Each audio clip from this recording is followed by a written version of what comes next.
What's up, guys? What's up? Excited to have you today. Very. And, man, it's going to be an awesome conversation. But first, I just want to let you know, conference is coming up faster than you know it. It is. Yo, it's going to be crazy this year. Be wild. I'm like, I don't know. What are you most excited for? Definitely Dante. It might have to be Dante Bow. Yeah, Dante's kind of like something we haven't done before. Yeah, it definitely is going to be like a new experience. Especially, it's definitely going to be a new experience. So that's probably what I'm most excited for is definitely Dante. Yeah, Dante's going to be fun. I'm excited about Dante Bow. Extremely excited about Dante Bow.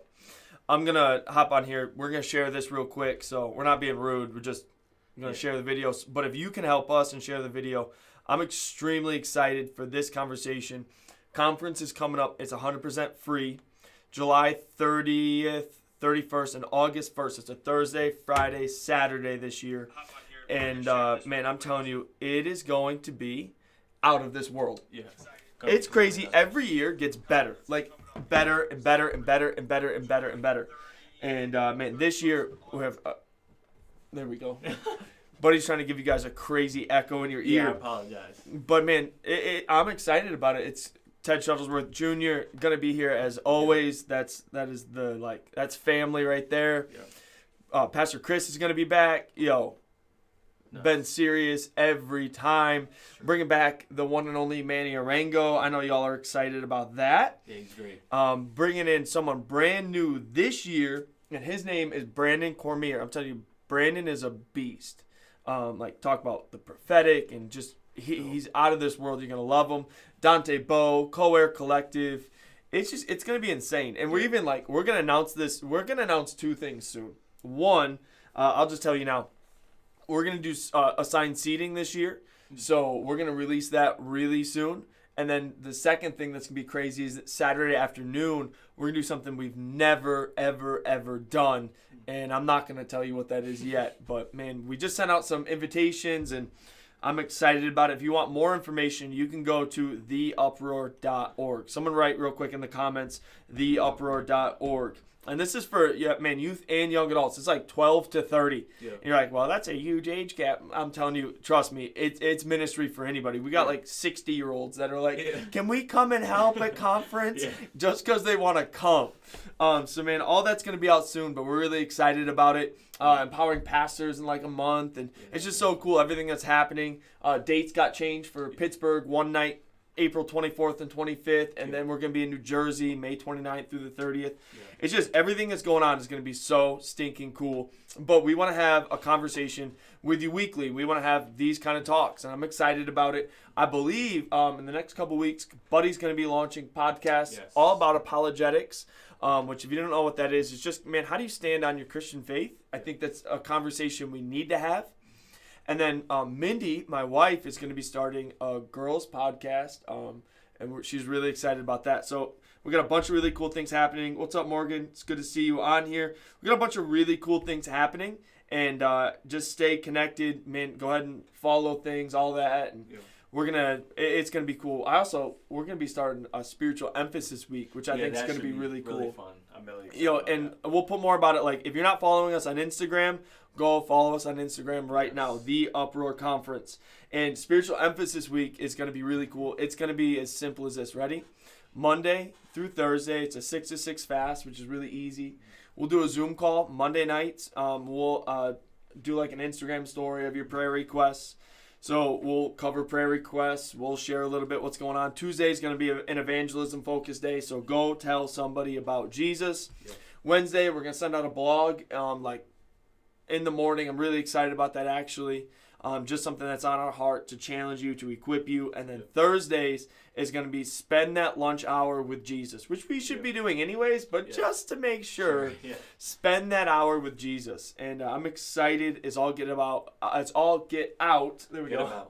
I'll get about for Spiritual Emphasis Week. And we'll let you know when that's going to happen. We're going to do one in the next couple weeks, but we're going to make it like the first week of every month. Yeah. Just why not start your month off with a spiritual emphasis, right?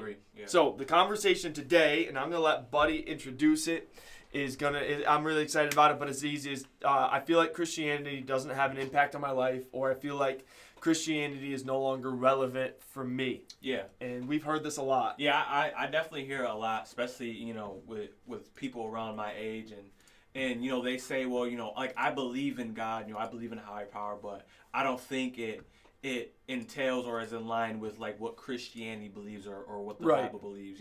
They believe, it's outdated, or, it might have been for that time, but it wasn't for, today. But really is, what I try to really relay this message to them is, like, if you read through the Bible, it's very, very relevant for today.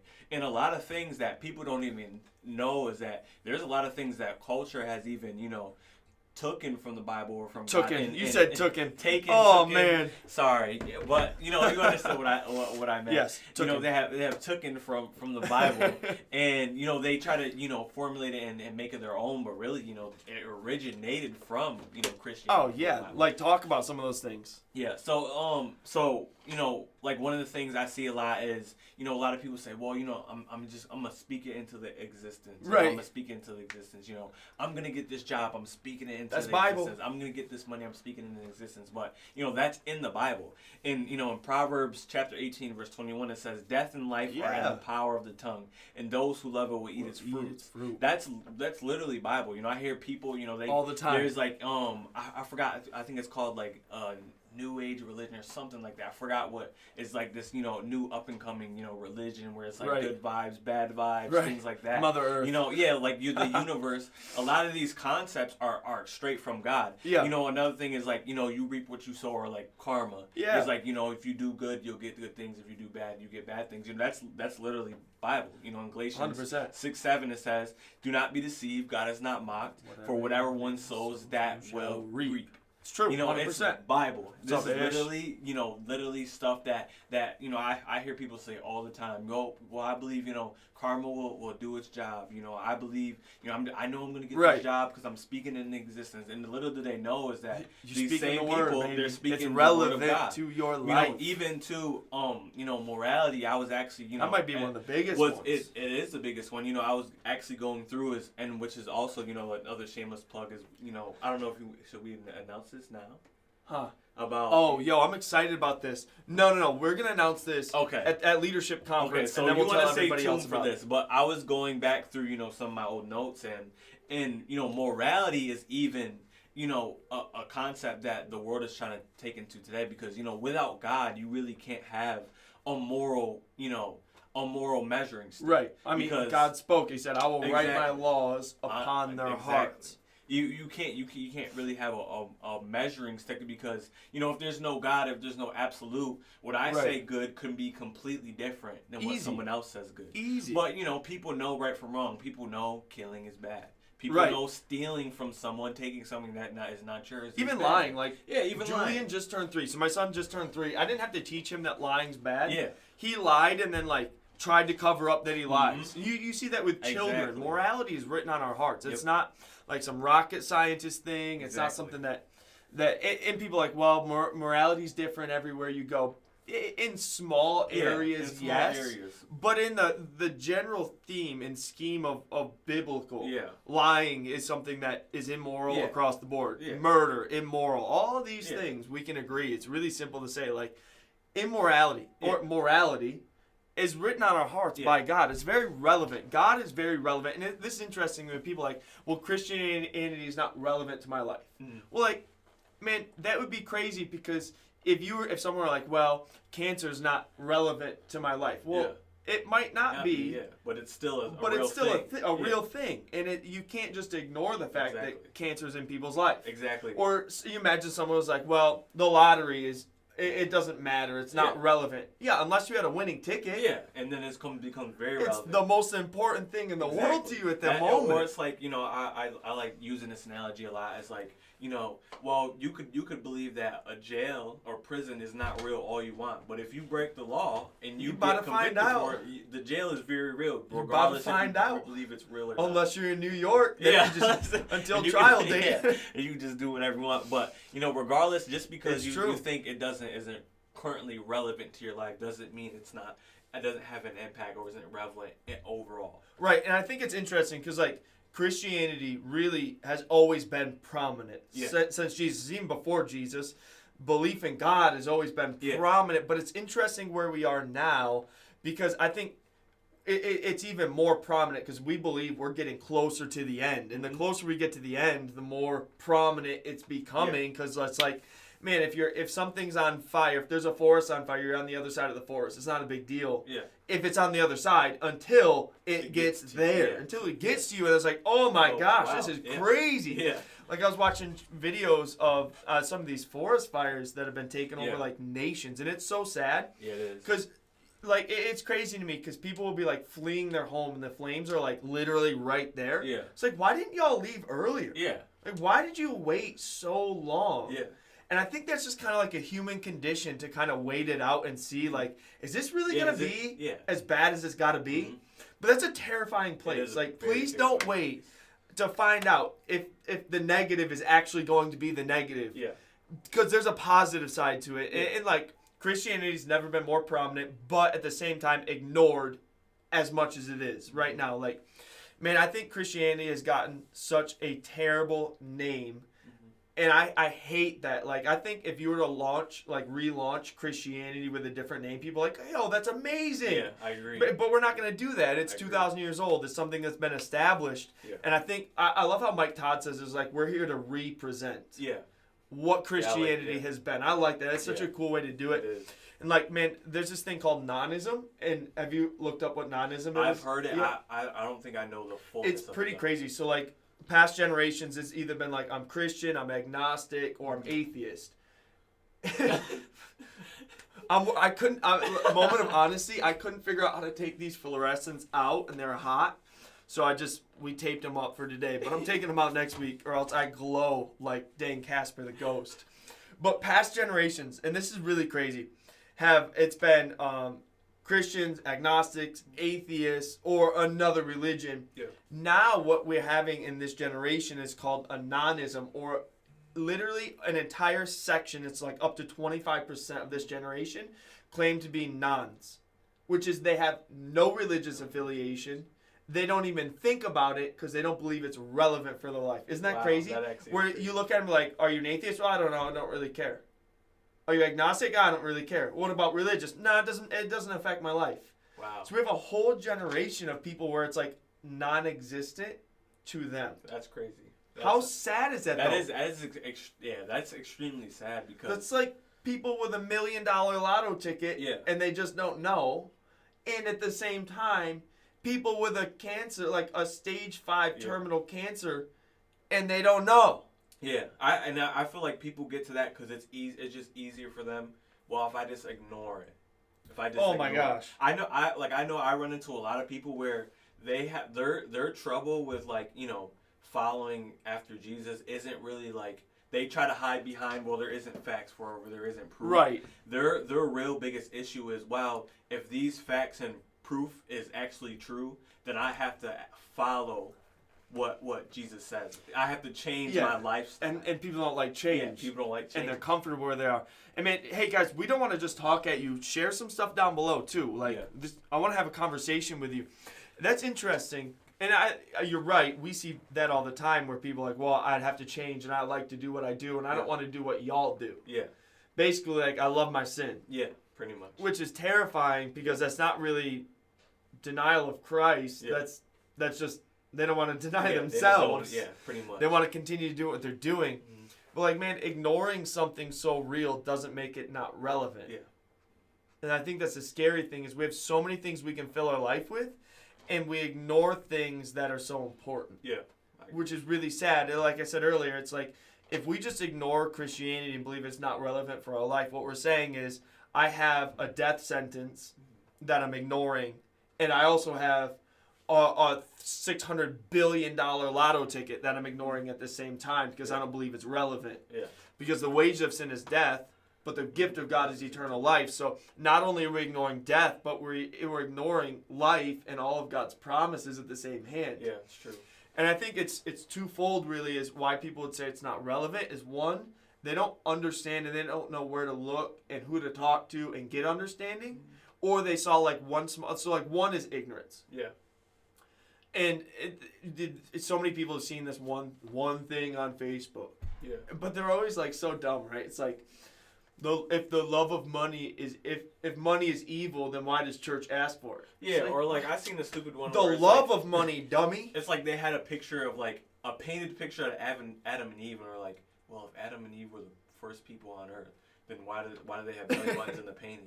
Well, maybe Michelangelo was there to paint it, right? Michelangelo was there in the garden with them and painted Leonardo them, showed up and painted them because God wanted a picture of them together posing at the tree they sinned at. If it sounds good and it's like, oh, this sounds good and I can use this to justify the lifestyle I'm living, then I'm going to take it and run. Yeah, so it's twofold. I think one, it's an ignorance. Yeah. And two, I don't want to give up my lifestyle. Yeah. And both are really sad because ignorance still has a penalty. Yeah.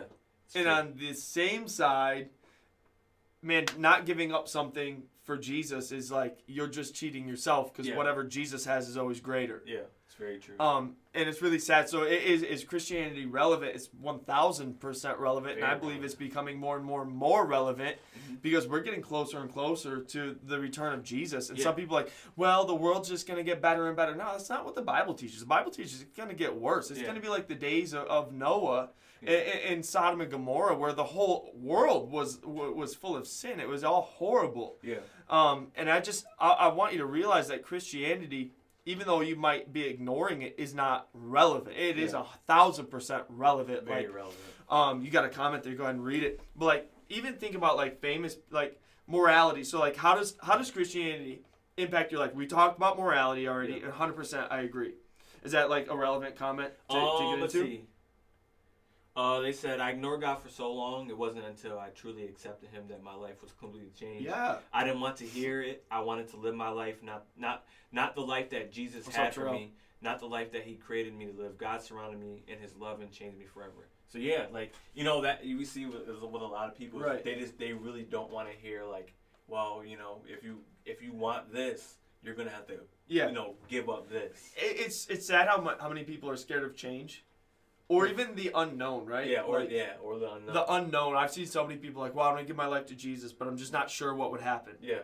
Yo, you weren't sure what was going to happen the first time you got drunk, but you did it. You weren't sure what was going to happen the first time you took steps too far with that person, but you did it. You weren't sure the first time you went to school, but you did it. Yeah. You weren't sure the first time you went to work. You weren't sure about a lot the first time. Yeah.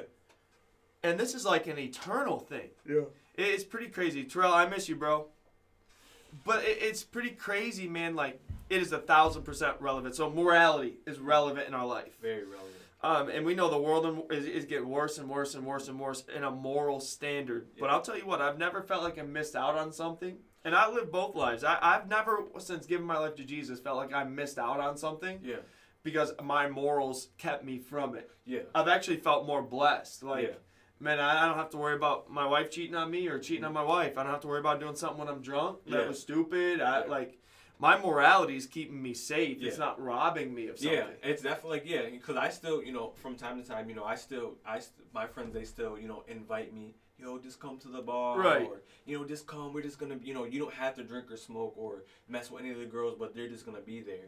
And it's like, you know, you hold on to your convictions, the moral values that, you know, that God has and that we also hold, and it actually makes you feel great because, you know, you held on to that thing. You're able to say no. It's like, no, you know, you're sticking to what you believe, which most people don't do. Like I don't like saying no to a Cinnabon cinnamon roll. Yeah, but I feel good like. When I go to bed at night, after you walk around, like, dang, I'm good. It sucks in the moment, but I feel good at the end. Mm-hmm. So morality, I believe, is super relevant to our life. Another one I believe is super relevant is like God's blessing is relevant. Yeah. And like I think so many times we talk about hell and like, man, it's real. Like if you don't serve Jesus, there's a separation from him. Yeah. And it's an eternal separation called hell. And hell is not a party. It's not chilling with your boys. It's not getting high, getting drunk. It's like eternal separation. I think the worst part about it, people focus on like torture and this, but like you'll never again feel love. Ever. And that's like literally what we were created. Yeah. A portion of our creation was to live and embody and have love as a part of it all day, every day. Like, that's a separation for eternity. Yeah, it's because that's very true. Like, people look at it like, torture and this and that, but it's like you will never be able to feel, talk to a person, no love, no relationships with people, or nothing. It's just eternal damnation, which is horrible. But like we get caught up so far on that side, and so many people have heard about that side. Yeah. But like, man, not only that side, but like God's relevant because you're cheating yourself of His blessing in your life. Mm-hmm. I've never seen the righteous forsaken or the seed out begging for bread. I mean, God talks about if God is for you, who can be against you? Like, we can go through so many powerful blessings of being a believer and follower of Christ that if you don't do it, you're actually robbed of His blessing. Yeah. And I don't want to see people robbed of His blessing. Like, even being a good person, you're not going to have the blessing of God in your life. Yeah. Like, so many people are like, well, I'm a good person. Being a good person doesn't constitute us to having access to the blessing of God. Yep. And the blessing of God is incomparable. It's insurmountable. You can't challenge or touch or overcome or do better than what God has for people. It's very true. I think another thing, too, that makes God so relevant is, like, purpose and direction, right? Like, how many famous people, millionaires, comedians, people with, like, tons of followers, they still don't feel like they have purpose and direction. Yeah. And we see it, we see it all the time. We see, all these, actors and artists. Tons of them. Who have, all the fame in the world, all the money. And I don't want to sound like we're talking bad about them, but, like, I feel bad for them. Like, it really is. And you have everything but nothing. Yeah. They literally have, from a world standpoint, they have everything. But then, we see, a lot of these artists, they're committing suicide. They're having these drug overdoses. It's horrible. They're leaving behind these suicide notes. I forgot who it was. I think it might have been Kurt Cobain. I think his suicide note was just like, I had everything, but I still felt like I had nothing. Yeah, and that's like, was God relevant? Man, how could somebody who has access to everything still feel like they have nothing? Exactly. It's because the relevance of God is real. And, and we don't want to say these things to make you like, I do want to scare you into the fact that, man, if God's not relevant in your heart and in your life, then what do you have? Yeah, that's very true. It's very true. Literally, what do you have if you don't have God? It's very true. And we can see that people at the highest level still feel like they have nothing. It's very true. And that's really sad. I think, and that leads to like, man, I want satisfaction in my life. And I know you want satisfaction. Like, you can have all the success in the world, but unless you have satisfaction, you still have nothing. Yeah. Like, think about it. Like, how could you be married to the richest man in the world, yet get a divorce? Yeah. Because money's not the ultimate satisfier. At all. How could you have the most amount of Instagram followers, but still, like, feel lack in your life? Because you even see, like, with like, these Instagram models and stuff like that, people always tell them, "Oh, you looking at Instagram models, buddy?" No, I'm not. You better not be. I'm not. This is, they say, you have tons of people telling them, how good they look and things like that. But then, people do that in their interviews all the time. In their interviews, they still say like, I feel horrible. I still feel. Sad, man. Yeah, it's incredibly. But like, sad. Even with Kanye, like I think Kanye is such a relevant answer, right? Like this man goes. And we all, like, most of us have seen his struggle back and forth. Yeah. But even, I think it was like 6 months ago when he was first doing his Sunday services, there's a soundbite where he's like, I had the cars, I had the houses, I had this, but I still felt empty. Yeah. I mean, you look at Kanye, who, like, legitimately had everything. Yeah. He had anything and everything. Mm-hmm. And he finds Jesus, and he's like, yo, this is what I've been looking for. Yeah. And now this man is out here, like, #1 charts for Christian music, and he's out here like holding Sunday services, flying an entire choir like a chartered jet, city to city, paying for it out of pocket, and he's happy about it. Yo, genuinely like, happy. Like he literally says like, this is the happiest I've ever been, and you can even see it. Like people, like they have like fan pages and stuff like that, and now all the pictures they get of him, he's just like cheesing, as opposed to like Kanye face. Yeah, where he used to just be like.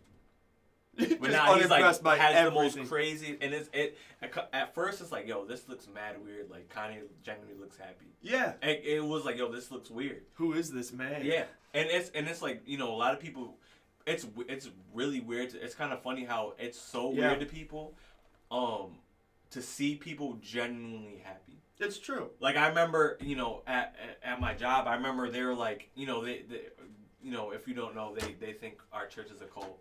And I was like, well, why do you think like our church is a cult? They said, well, you know, your pastors, they come in every day and they're just always so happy. And they just always are complimenting them and they're so happy. People have joy. And they all are laughing at their table and like, that's just not normal. I'm like, people are like genuinely Would you prefer happy. people to be a miserable cuss? Right. Like, but it's like you see is like when you get that, you know, that purpose and direction from God, you really feel like, wow, like this is what I'm here for. Yo, like if the gospel can be relevant for Kanye, it can be relevant for you. And then what it produced in his life, like we said, spending all this money to go tell people about what he found to be so relevant. Yeah. Well, it was Jesus. As simple as that. That's very true. So is the gospel or is Christianity, is church relevant? 1,000%. People are like, well, I don't need church. No, I think we need church. Yeah, I agree. We need community. We need to be going after something together. I agree. Well, I love the community I get to be a part of. Yeah. I think it's phenomenal. I think so. And I just the more we get after this, yo, Amari. If you're local, we're still here, girl. We still got buses. We still got people to come get you. If you're away at college, we'd love to help you get hooked up with a good church. Yeah. We miss you. Amen. But at the end of the day, like, is Christianity relevant? I think it's even more relevant as we're knocking on the door of eternity. And like, well, that's just a fear-monger thing. Bro, if it's a fear-monger thing, then stop beating the drum about global warming and the end of the world. Because guess what? Scientists or whoever else you're quoting is also claiming the end of the world. Yeah, all like, news, a lot of the news is fear-mongering. Yeah, like, at the end, like, seriously, well, you're just trying to scare people into serving your God. But what happens if scientists are right? Exactly. Like, at the end of the day, it is what it is, but I really just believe that, man, Christianity is so relevant right now. Yeah. Like, this generation is literally, like, statistically the most depressed, the fullest of anxiety, has the most, like, mental and emotional problems, but they're least attending of church. Yeah. And I know, like, some people have given it a bad name, and some people have done dumb, stupid things. Yeah. But, man, like, people have done stupid things at restaurants, and I still go back and eat. Exactly. Like, people are still out here, like, what is it? Chipotle is still doing fine, but they almost killed, like, our nation with E. coli. Like, yo, people can forgive Chipotle for have literally bad experiences everywhere. I know people that have gotten in full-on fights at the bar, but they still go back. Yeah, still go back to the same bar. It's just crazy. Like, well, I had a bad experience. Yeah, I did too. Yeah. I've had bad experiences, but it's not like a discount God or His church. Yeah. Because one person did a dumb thing. Yeah, exactly. And the hard part is like, well, there's so many people that have done dumb things. Like, yeah, because there's a lot of them. Yeah, and people aren't perfect. There's a lot of churches and there's a ton of Christians and they're gonna make mistakes and stupid things are gonna be said and done. But does that make the whole thing irrelevant? No. What that means is you need to, with wisdom, find a place that is real, raw, authentic, that's chasing after God, and get involved with it. Yeah. Don't run from what God is setting up just because one dummy did a stupid thing. Yeah, I agree. No, find a place that's real and genuine and get after it. Yeah, I agree. Like, dive in. That would be crazy. Imagine be like, well, I'll never go back to so-and-so. I'll never do this. I'll never do this. You can have a laundry list of places you can never go and look at because they did you wrong or something bad happened. Yeah, it's true. Why live like that against church when it like literally we're knocking on the door? It's true. See, I believe like genuinely, church and Jesus and Christianity are getting more and more and more relevant as we go on. Yeah. Even you look at all areas, they're getting so crazy and divided. Like, even look at like politics, they're getting so far that like people on both sides are like, all right, yeah, this is getting a little crazy here. Yeah, everything just everything's polarized. Everything is just like divided and like it's this specifically this, and if you're not part of this, then it's like whatever. Yeah, then you're the worst human in the entire world, bro. I'm telling you right now. Christianity is still relevant. Morality is relevant. Blessing is relevant. Eternity is relevant. Significance, purpose, destiny, all those things are very relevant in our life. And I would encourage and actually challenge you to stop thinking how you are about it and go, man, test out a couple churches. Yeah. Message us. Have some interest, and I guarantee. This is a challenge my buddy gave. He gives us all the time. My friend Jordan, Pastor Jordan Hodges. Go give him a follow. Free shout out right now. Go give him a follow on Instagram. He's from Boise, Idaho. I think it's like Jordan, HODGESX. Jordan Hodges. And you can probably find his testimony online. But man, he was like literally at like 16 selling meth, like thousands of dollars a day worth of meth, doing so much meth his eyes had like turned black. That's wild. Like wild, bro. And he got busted selling, and he ended up doing a short little stint. And during that time, a pastor came in and looked at him. He's like, yo, you've given how long? And I think it was like 2 years or something like that. You've given 2 years of your life to this. Why not give Jesus 6 months? Yeah. I mean, if you think that God's not relevant for your life, give him 6 months. And then tell me if he's not relevant or not. Yeah. Like a genuine 6 months. Not like, well, I showed up on Sunday. Like a genuine 6 months of your life. And then tell me if he's relevant or not still. I guarantee your answer, if you genuinely chase after Jesus for 6 months, you won't be sitting back saying that God's not relevant anymore. I agree. You got anything to add? Yeah, I believe it's the same exact way. And I really encourage you to, and not just look at things at face value. Don't just be real with yourself, because a lot of people don't want to be real with yourself. Just be real with yourself. Actually go look, do some research, watch some videos, check out a church. If you're local, we're more than welcome to have you.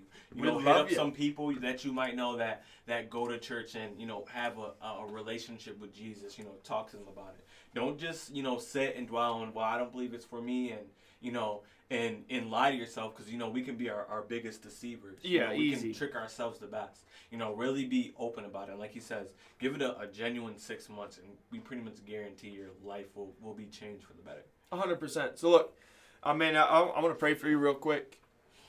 And if you have any questions or anything, let us know. If you want more information like this, you can go to our YouTube, the Uproar Conference, right on YouTube. And there's a ton of other videos. You can go onto podcasts, any of the podcast stores, and you can search the Uproar Conference. You'll find stuff. But man, we want to equip you with stuff. We want to challenge your heart, challenge your position right now, and see you go higher in the things of God. Yeah. And ultimately turn your world upside down, because we're not just here for ourselves. But let's pray real quick. Father, we love you and we thank you. I pray even right now, those who are sitting and listening and watching this and saying, God's not relevant in my life. That, Lord, even as Saul had the encounter on the road to Damascus, that you'll show up and you'll rock their world. You'll change their thoughts and opinions on you, so they can realize the great relevance that you still have in our life, that eternity is real, that heaven and hell are real, and you desire to spend eternity with them so much that you died on the cross to sacrifice your son for him. Yeah. So, Lord, we thank you for this opportunity, and we love you. And I pray that your kingdom would grow and people will come to find exactly what they're looking for inside of you. In the name of Jesus, amen. Hey, amen. To connect with us, theuproar.org or ndye.org. We love you guys. Have a great day.